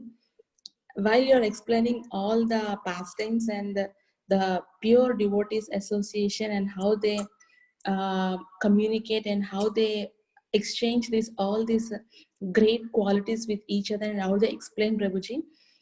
While we are traveling back, Prabhuji, I felt like for 1 hour, I went like back to 5 centuries back, Prabhu, and immersed in this Leela. Like how Krishna narrated Bhagavad Gita to Arjuna. At that point, the time was seized for both of them. The same thing happened for me, I believe. I went again back to that and immersed completely in this Leela. So fantastically you explained every devotee, Prabhu. Thank you so much for this very, very wonderful class, Prabhu. Thank you so much. Hare Krishna. Hare Krishna. Thank you, Mataji, for your kind words. Jai Srila Prabhupada.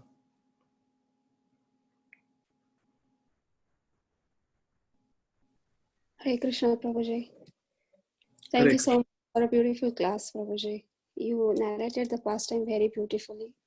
Like Shama Supriya Mataji said, we all could literally visualize the pastime.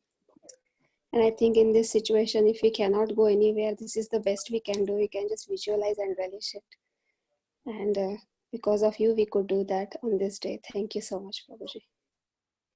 Hare Krishna. Thank you, Mataji. All glories to Shri Guru Gauranga. Prabhuji, I don't have any question related to this. I have a question related to your Vamsi Vadana lecture. Is it okay to ask? Because I'm going off track. Yes, Mataji, it's okay. Yeah. Like I heard it again, and then I heard that song. You mentioned that song, Brajajana Mana Sukhakari, in that. So I never knew that it was sung by Radharani and her, like all of them for Krishna. Like that's what you mentioned. No. I mentioned that song because in that song it is said that Vrajajana Mana Sukhakari Shri Radhe, that Radharani, she always brings happiness to the hearts and minds of the Brajvasis. Okay. And therefore Radharani, being the well-wisher of all the Brajvasis, she wants to bring Krishna back to Vrindavan. In that context, I mentioned that song. Okay, got it. Very, very beautiful song, isn't it? We all like it and we hear it many times, especially my daughter. She loves this song a lot. And then I thought I also love it. Yeah. I also love it very much. But it's not a Vaishnava song, right? Like, so is it like... No, it is a Vaishnava song. It's like, yeah, sometimes I've heard that in temple or in Bhakti Vriksha, we should only sing Vaishnava songs. So they were a little hesitant to sing this one. Hare Krishna. So this song, Vrajajana Mana Sukhakari, is written by Srila Bhaktivedanta Narayan Swami Maharaj. He is a very dear friend and Shiksha disciple of our founder Acharya. His Divine Grace, Srila Abhay Charana Arvinda Bhaktivedanta Swami Maharaj, Srila Prabhupada. And Srila Narayan Maharaj was a disciple of Bhakti Pragyan Keshav Maharaj, who is a sannyas guru and godbrother of Srila Prabhupada. And the bhav in this bhajan is very pure, very deep. Radha and Krishna Tattva is described first. Then Radha Krishna Mile Abado, Gaura Rupa Avatar. Then how Radha and Krishna combine and they come as Chaitanya Mahaprabhu. So Chaitanya Tattva, Gaura Tattva is mentioned. And then Nam Tattva is mentioned in the end. So it's a very beautiful bona fide song, bona fide Vaishnava bhajan. In the temples, it is better to stick to the bhajans that Srila Prabhupada sang. Srila Prabhupada's compositions, Saraswati Thakur's compositions, Bhakti Vinod Thakur, Narottam Das Thakur, Lochan Das Thakur, Vasudev Ghosh, Govinda Ghosh, their compositions, Rupa Goswami's. It is better to stick to them. But Krishna conscious literature is unlimited. And it is one of the offenses against the holy name to blaspheme Vedic literature and literature in pursuance of the Vedic version. So we should maintain respect for all Vaishnavas.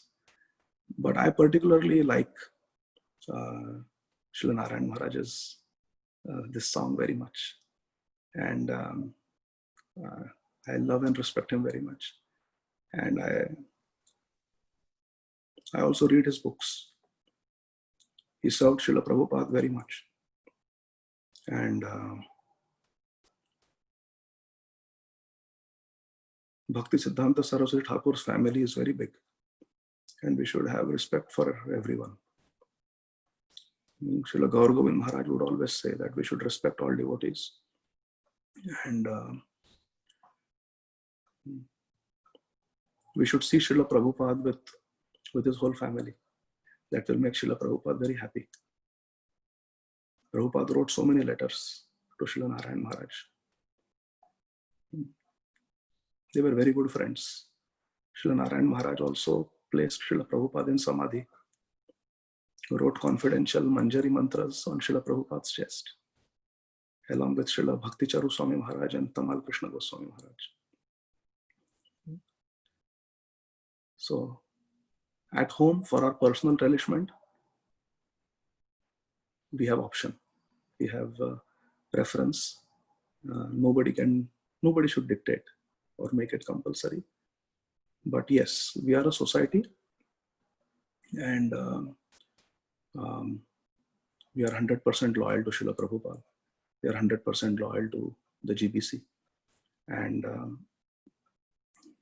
in the temples, it is my opinion that we should stick to Srila Prabhupada's Vaishnava songbook, the one that comes spiral bound. Those are the bhajans that Prabhupada sang. Those are the bhajans that Prabhupada translated. Those are the bhajans that Prabhupada wrote purports to. Very beautiful. And we should stick to that. But at the same time, we should be very respectful towards the other great souls who are in the broader Vaishnava family. So we maintain 100% chastity to Srila Prabhupada and to ISKCON. We are like a wife, and Srila Prabhupada's ISKCON is our only husband. But the husband has his family also. There are some brothers the husband has. So we respect them. We respect them. But we are 100% married to GBC, to the ISKCON organization, and to our beloved Srila Prabhupada. He is our husband. We don't look here and there. But at the same time, we maintain respect. We should not disrespect Ramcharitmanas of Goswami Tulsidas. Prabhupada never said anything negative about Goswami Tulsidas. He, in fact, begins his 1968 Radhashtami lecture with a verse composed by Goswami Tulsidas. And so many of our acharyas extensively quote from Ramcharitmanas. It is a supplement to Valmiki Ramayana. It is written by a pure devotee. In Bhavishyottara Upanishad, it is mentioned that Valmiki Muni came as Goswami Tulsidas to preach the message of Lord Ramchandra in the local language, not in Sanskrit language, but some other language. That verse is there. Similarly, Narayan Maharaj, we should never criticize Srila Narayan Swami Maharaj. I have seen one very big preacher in ISKCON who once criticized in our house, in front of our deities. He criticized Srila Narayan Maharaj. At that time, I didn't even know who Narayan Maharaj was. And he just criticized.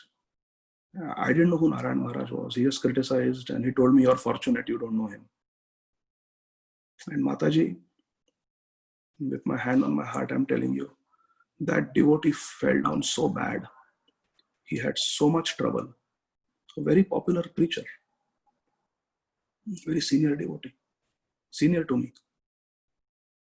He had so much difficulty. He suffered so bad. I have seen it with my own eyes. He almost got an immediate reaction within months, within 6 months. Such a severe reaction he got. He suffered spiritually, tremendously. So we have to be very careful of Vaishnava Prad. We are completely married, 100% chaste to Srila Prabhupada. There is no question about it. We are sold out to Srila Prabhupada. He is our husband. We are a chaste wife. We don't look here and there. But Srila Prabhupada has his family. And we must respect them. We love and respect Akinchan Krishnadas Babaji Maharaj. We love and respect Srila Prabhupada's sannyas guru, Bhakti Pragyan Keshav Maharaj. His dearmost disciple is Narayan Maharaj. How can we disrespect? When Srila Bhakti Pragyan Keshav Maharaj left this world in 1968, Srila Prabhupada gave a lecture. And he composed a verse in glorification of Bhakti Pragyan Keshav Maharaj, his dear God brother and sannyas guru. Sarvabhauma Bhattacharya had composed Vairagya Vidya Nija Bhakti Yoga, Shikshartham Eka Purusha Purana.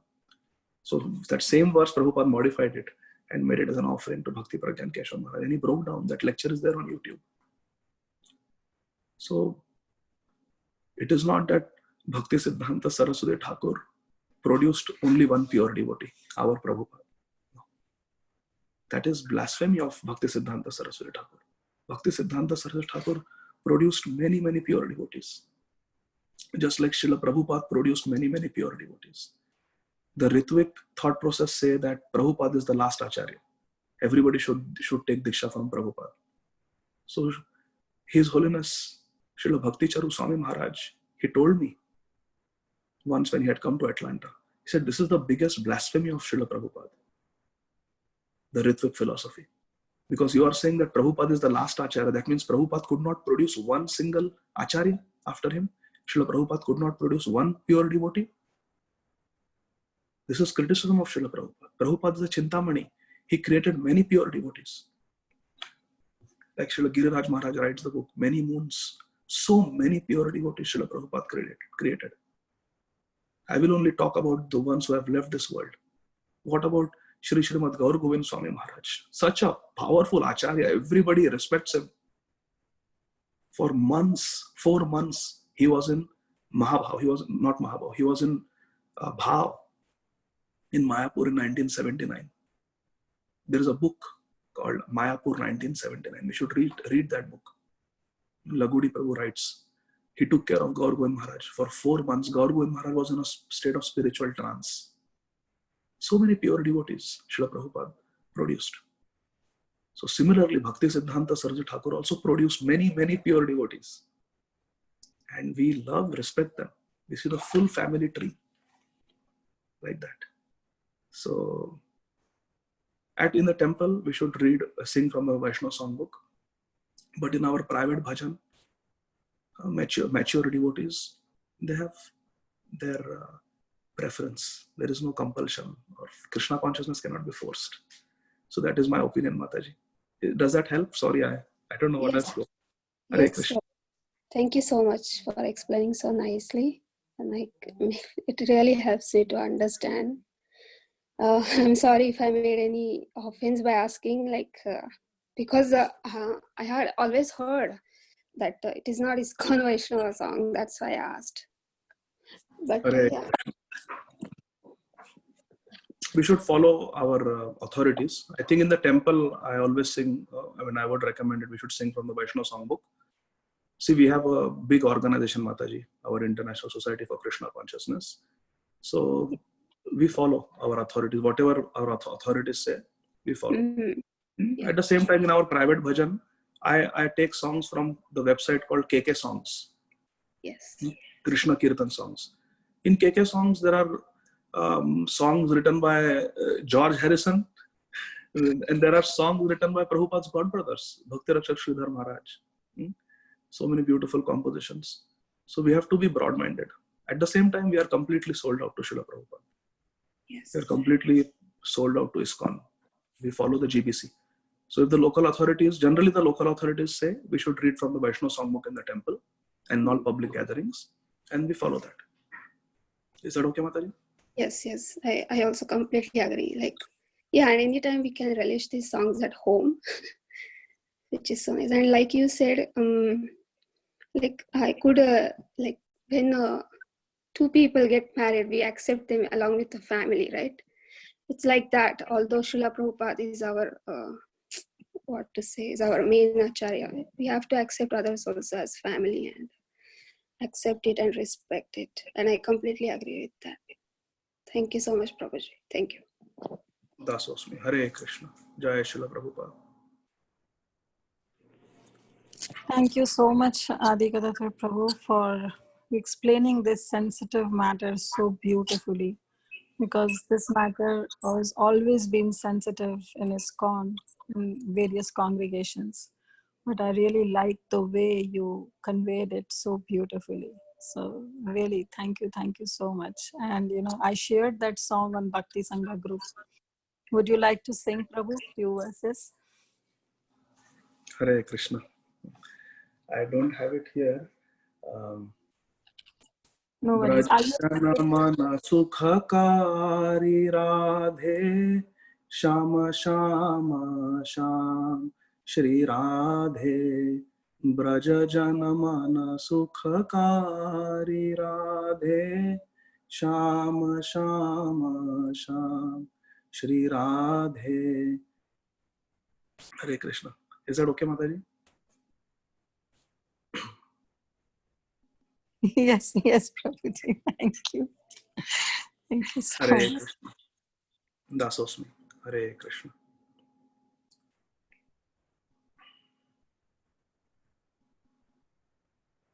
Hare Krishna, Prabhuji, Dandavat Pranam, Jai Srila Prabhupada. Thank you very, very much, Prabhu, for the beautiful pastime narration as well as the question answers. Very inspiring and practical points also for me.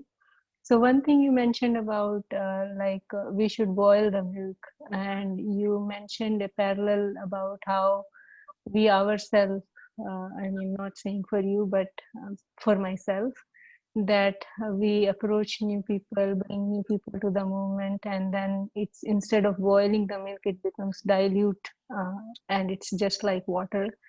And but we should, you mentioned about this boiling the milk means we should ourselves study Srila Prabhupada's books.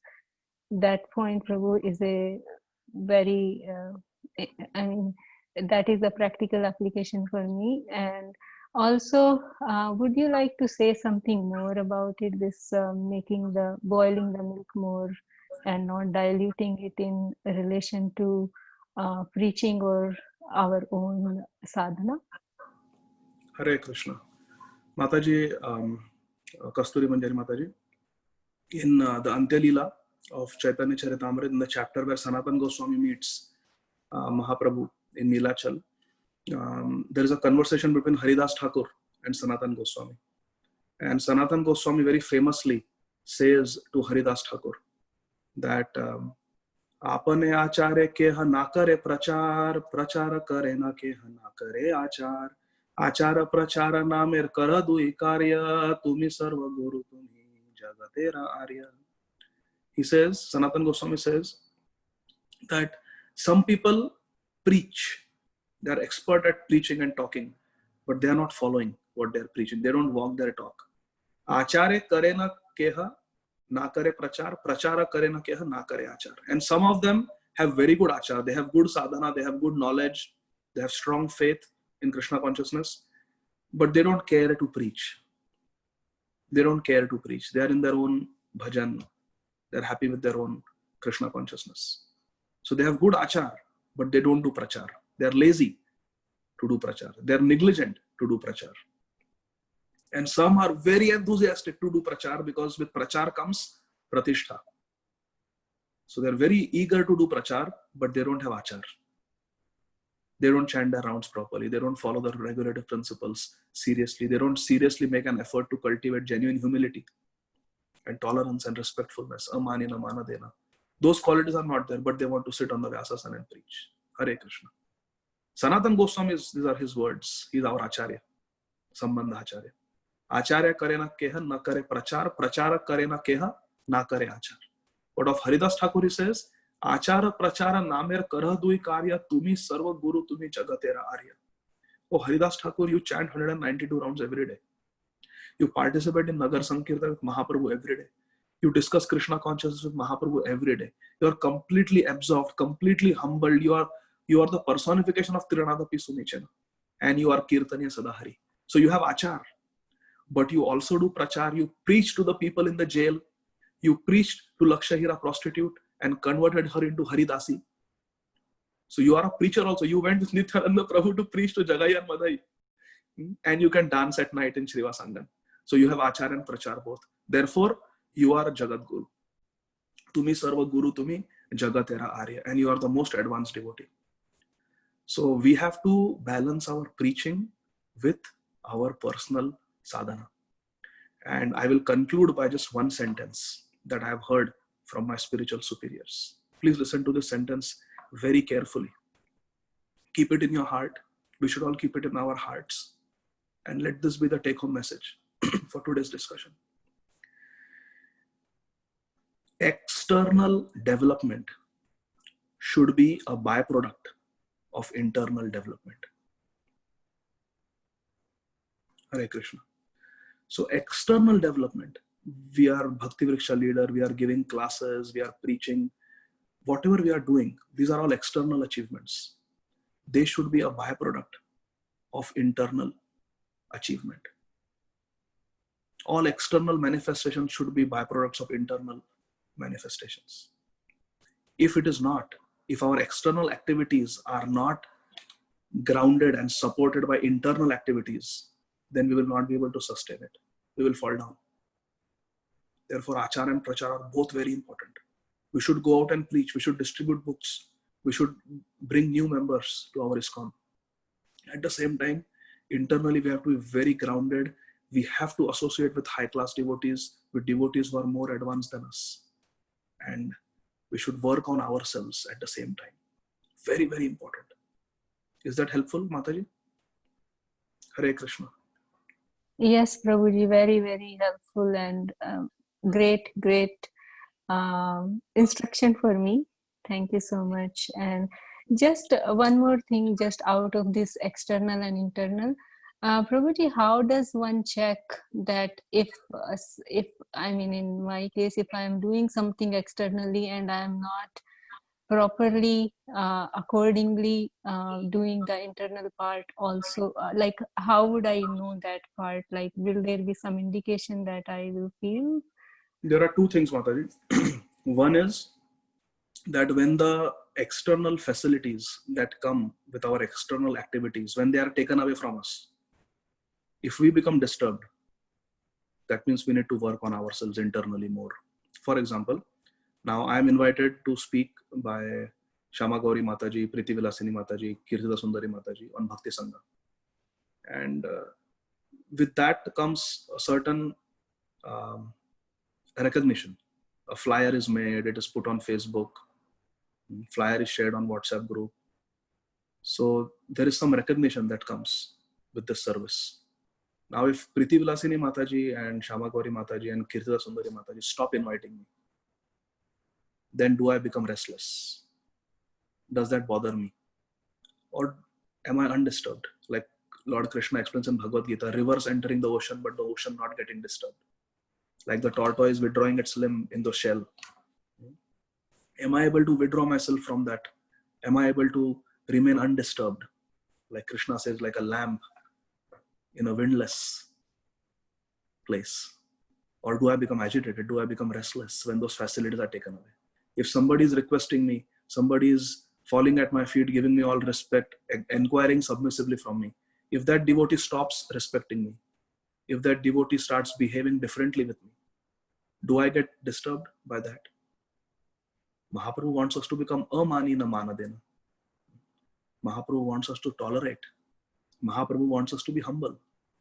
So if we are going internally deep, then even when the external services may be taken away, Externally, there may be turbulence, but we are secure in our internal relationship with Shri Shri Guru and Gauranga.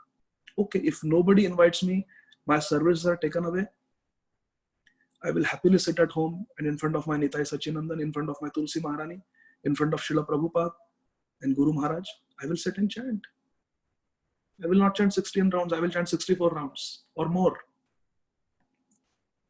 I will do more Nam Sankirtan. I will get that small Prabhupada Vaishnava book, Vaishnava song book, and I will sing in front of my deities, all those bhajans of Bhakti Vinod Thakur, Narottam Das Thakur. I don't get disturbed.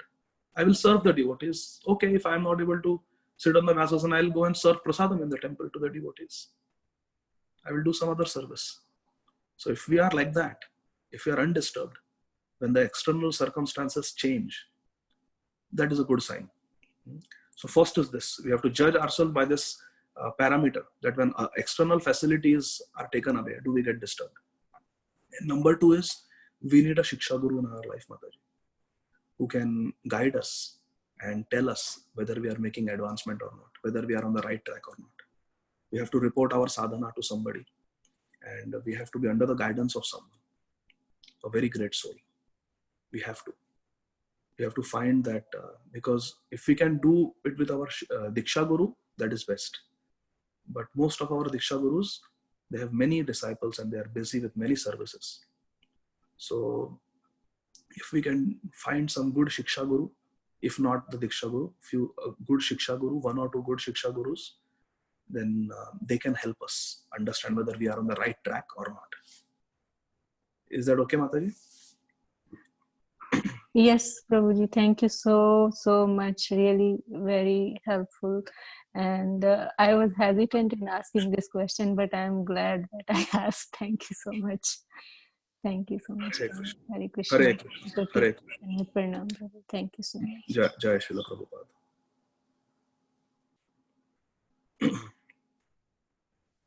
Prabhuji, is it okay if I ask one more question? Yes, Mataji. Hare Krishna. Sorry, Prabhuji, I think it's getting late, but still. No. Because now you said like Chaitanya Mahaprabhu wants us to be tolerant and humble, and so what happens with the association of devotees? We keep tolerating, and sometimes it becomes too much.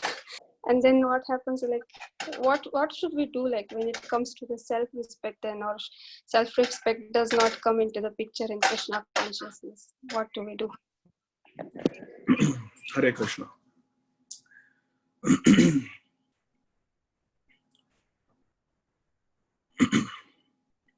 Mataji, in Krishna consciousness, we follow Srila Rupa Goswami. And Rupa Goswami says, Dadati pratigrinati. We have to give respect, and we also accept respect on behalf of Guru and Gauranga. So, nobody should be abused. Nobody should be abused. Nobody should be ill-treated. But occasionally, if there are minor misunderstandings or some ill-treatment, we can let it go.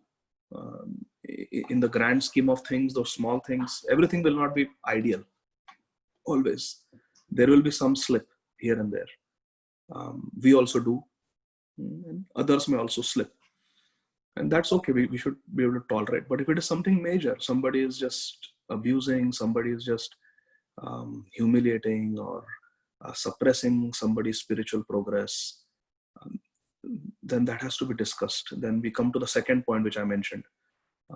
We need a Shiksha Guru with whom we can sit down and discuss and take guidance on that specific situation where we feel like we are having to tolerate too much.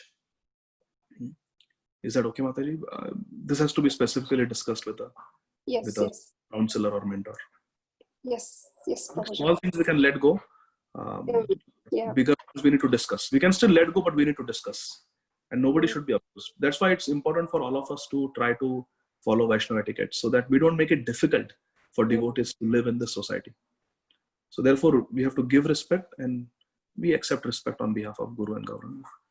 So I always say this, that it is easy to be Trinadapi Sunichena. It is easy to be very humble and tolerant when everybody around us is very respectful to us. when everybody around us is very humble and tolerant. But once they agitate us, once they rub us the wrong way, then our tolerance is tested.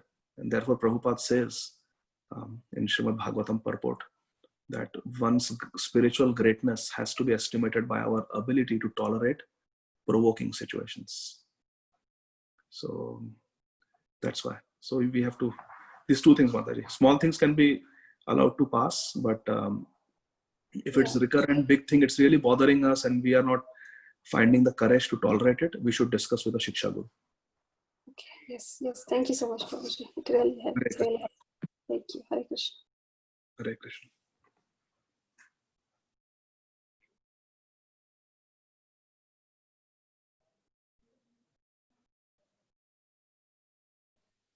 Hare Krishna. Devotees, if there are no more questions, can we end the call? Okay. Thank you so much, Adigadhadar Prabhuji, once again for this wonderful enlightenment class, Prabhuji, on the Dahi Chida festival on this auspicious occasion. So I would like to pay my obeisances to you, Prabhuji. Vancha kalpatarubhyasya kripa sindhobhyameva patitanam pavanebhyo vaishnavebhyo namo namaha. Anantakoti Vaishnav Vrinda ki jai. Namacharya Srila Haridas Thakur ki jai. Srila Prabhupada ki jai. His Grace Adigadhadar Das Prabhu ji ki jai. Thank you so much, Prabhu ji. All glories to all of you. Bhakti Sangha Japa Conference Group ki jai. ISKCON Guru Varga ki jai. Srila Prabhupada ki jai. Nitai Gaur Premanande. Hari Bo. Thank you so much, Prabhu ji. Thank you very much, Prabhu. Thank you, Hare Prabhu. Hare Krishna, Prabhuji, thank you Hare so much. Krishna. Hare Krishna. Hi all.